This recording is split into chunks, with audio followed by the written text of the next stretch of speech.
Matagumpay ang pangalawang edisyon ng QC Laban na isinagawa sa Quezon City Memorial Circle.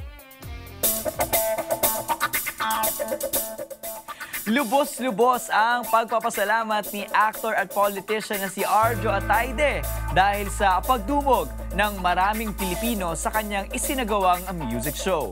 Ayon kay Arjo, tulad ng isinasagawang Q Cinema sa naturang lungsod ay ang music platform naman ang isa sa kanyang handog hindi lamang para sa mga taga Quezon City, maging sa mga nais na manood sa naturang concert. Any type of music. So with that being said, just to cut it a bit, we came up with this event.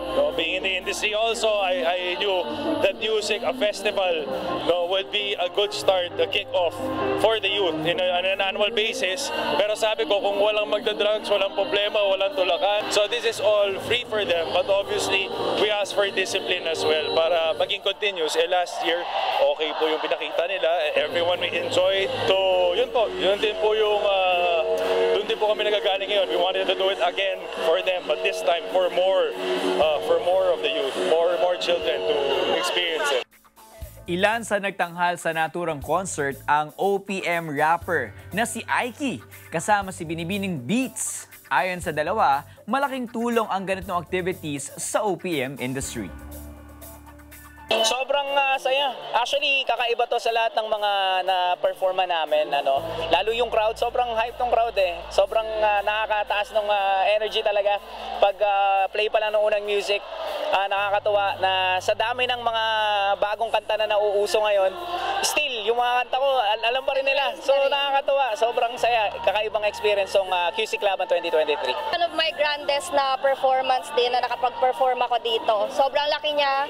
Ang daming tao.